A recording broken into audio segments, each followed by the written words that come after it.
Hai pecinta film, dalam video kali ini kami akan membahas lanjutan drama Korea yang berjudul All of Our Dead part yang ketiga. Sebelum mulai, jangan lupa like, subscribe, dan jangan lupa nyalakan lonceng notifikasinya agar tidak ketinggalan informasi terbaru dari kami. Tanpa berlama-lama, yuk langsung saja ke alur ceritanya.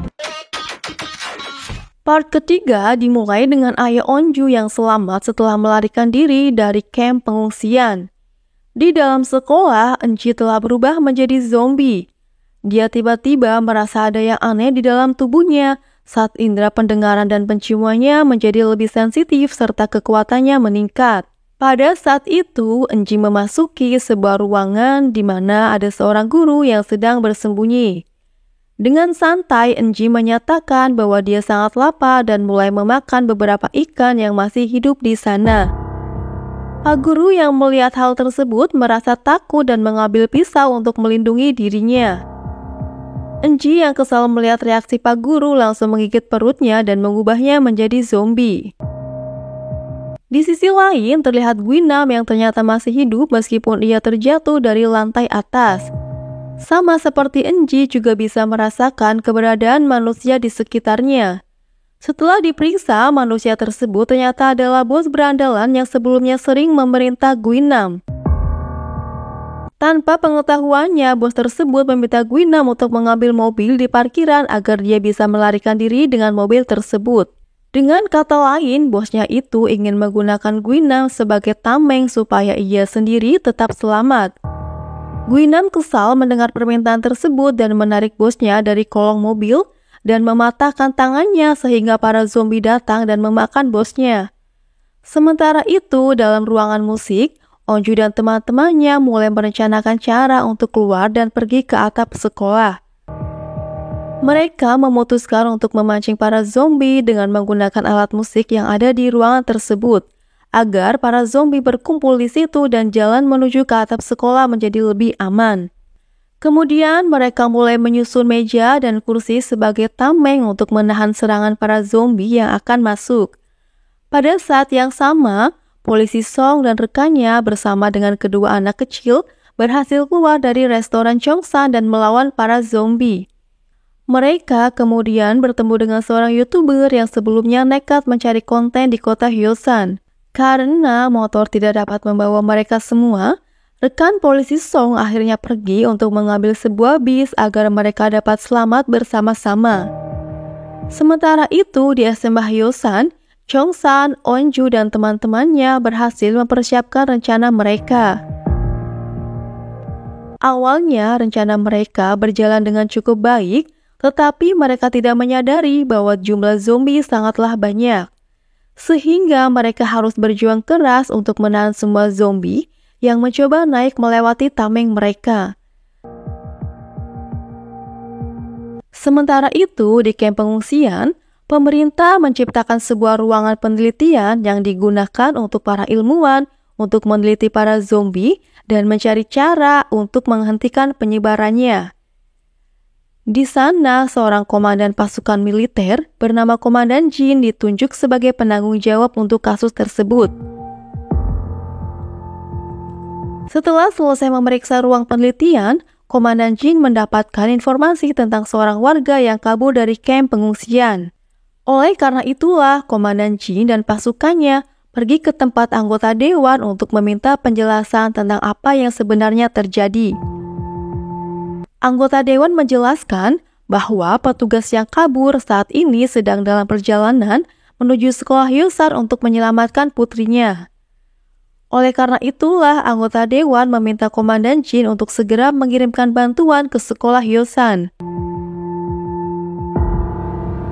Kembali ke sekolah Hyosan, Woo Jin yang ditugaskan untuk memeriksa para zombie memberi isyarat pada teman-temannya bahwa jalan mereka kini aman dari para zombie. Oleh karena itu, satu persatu siswa bergegas keluar dan berlari ke atap sekolah. Namun, begitu mereka sampai di atap sekolah, Chongsan dan yang lainnya terjebak di sana karena pintu atap sekolah terkunci. Cholsu yang berada di atap sekolah memilih untuk tidak membuka pintu karena ia merasa semua teman-temannya sama saja dengan para pembuli. Di saat itulah regu penyelamat tiba di SMA Hyusan untuk menyelamatkan para siswa. Namun Chol-soo mengatakan bahwa hanya dia yang selamat, sementara murid-murid lainnya telah berubah menjadi zombie. Oleh karena itulah regu penyelamat hanya mengevakuasi Chol-soo saja dan langsung membawanya ke kamp pengungsian. Sementara itu, di luar pintu atap tersebut, Chong-sa dan teman-temannya masih berjuang melawan para zombie yang mulai naik ke atap sekolah. Di antara para zombie itu ada Guinam yang lagi-lagi muncul untuk balas dendam pada Chong-san. Pada saat yang sama, Enji yang berada di ruang guru memutuskan untuk membakar semua barang di dalamnya. Ketika mereka berada di atas, Guinam tiba-tiba menarik Chong-sa dan berniat mencongkel matanya. Beruntung saat itu Namra membantu Chong-sa dan langsung melemparkan Guinam ke arah para zombie. Api yang semakin membesar ke ruang guru membuat pintu darurat di atap sekolah terbuka secara otomatis. Dengan begitu, Chong-sa dan teman-temannya berhasil masuk ke atap sekolah dan terbebas dari para zombie. Setelah sampai di atas sekolah, mereka melihat helikopter penyelamatan meninggalkan SMA Hyosan. Mereka segera berlari dan berteriak meminta pertolongan, namun sayangnya tim penyelamatan tidak melihat mereka. Hal itu membuat mereka semua merasa sedih dan kecewa karena tim penyelamatan meninggalkan mereka. Namun mereka memutuskan untuk tidak menyerah dan bekerja sama untuk membuat kata SOS agar bisa terlihat oleh tim penyelamatan. Pada malam harinya, polisi Song dan yang lainnya sedang dalam perjalanan untuk mengantarkan anak kecil dan si YouTuber ke kamp pengungsian. Namun mereka terkejut saat secara tidak sengaja menabrak seorang gadis yang sedang bersepeda di jalanan. Gadis itu ternyata Enji. Polisi Song kemudian memeriksa keadaan Enji dan memastikan bahwa dia baik-baik saja. Anehnya, meskipun ditabrak oleh bis, Enji mengaku tetap baik-baik saja. Tiba-tiba saja mereka dikepung oleh pasukan militer yang sedang berpatroli di sekitar tempat tersebut. Oleh karena itu, polisi Song, Enji, dan semua yang berada di dalam bis akhirnya dibawa ke kamp pengungsian. Sementara itu, di dalam aula sekolah, Mi-jin, Hari, dan kedua temannya masih terjebak di dalam karena salah satu teman mereka yang gemuk terluka. Mereka kesulitan melarikan diri karena harus menggotong siswa gemuk tersebut. Oleh karena itu, Mi-jin meminta Hari untuk mengajarkannya cara memanah agar nantinya ia bisa membantu Hari melawan para zombie. Sementara itu, di atap sekolah, Chong-sa dan teman-temannya membuat api unggun dan duduk melingkari api unggun tersebut. Di tengah kehangatan api unggun, mereka mencoba melupakan semua hal tentang zombie dan mulai membangun suasana hangat dengan saling bercerita hal-hal yang menarik. Sesekali mereka juga saling melempar candaan dan gurauan layaknya remaja pada umumnya. Sementara itu di lantai bawah, Nayeon yang selama ini bersembunyi mulai keluar dari tempat persembunyiannya.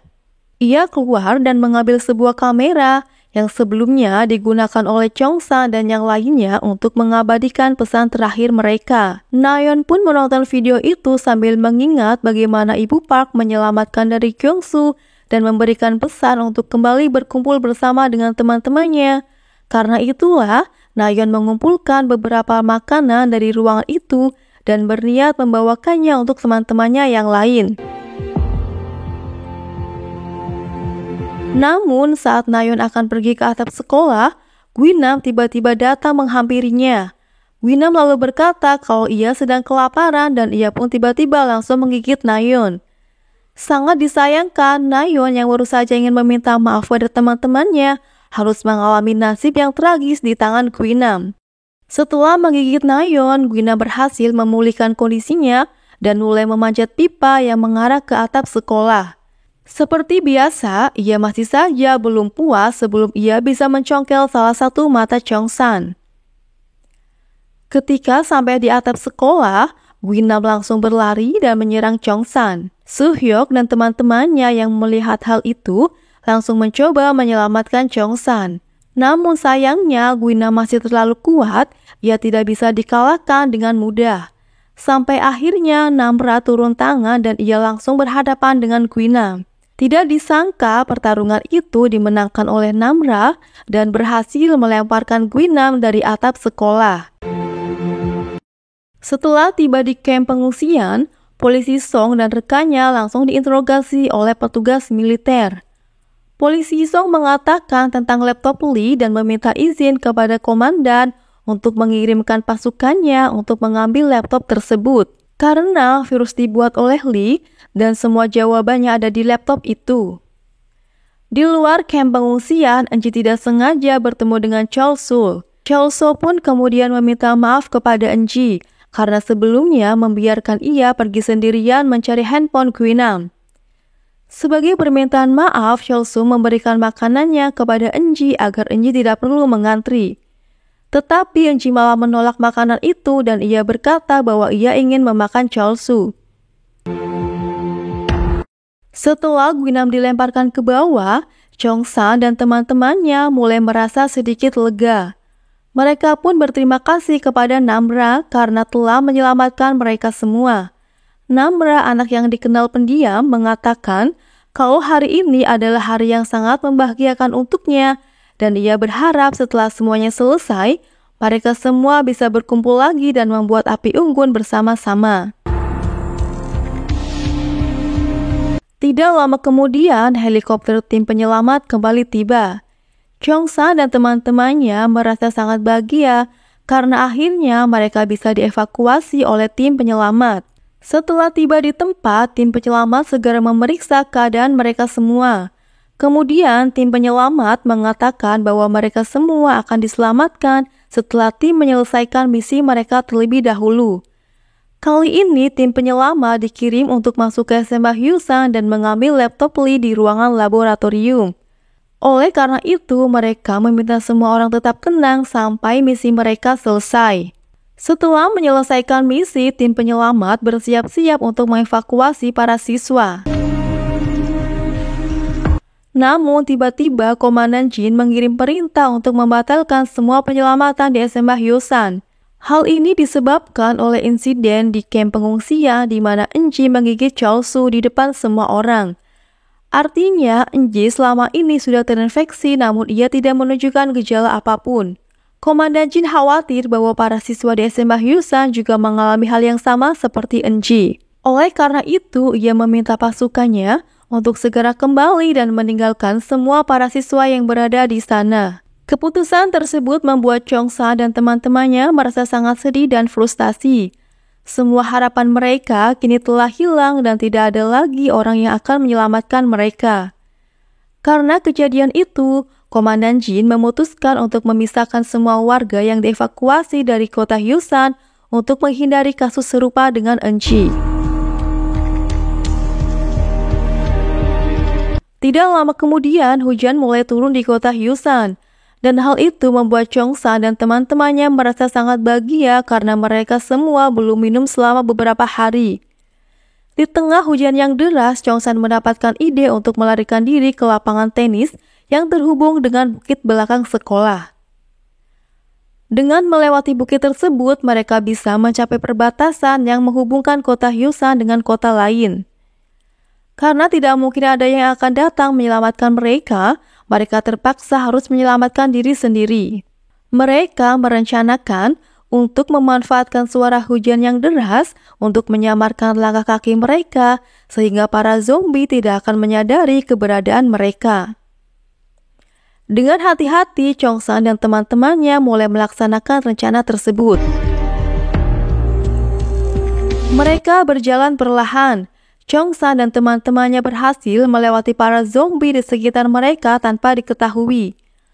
Namun setelah mereka semua tiba di halaman depan sekolah, tiba-tiba ibunya muncul di hadapannya dan Chong-san pun sangat terkejut melihat ibunya sudah berubah menjadi zombie. Kejadian tersebut membuat Chong-san merasa sangat sedih dan merasa tidak sanggup untuk melanjutkan perjalanan. Dan part ketiga pun akhirnya selesai.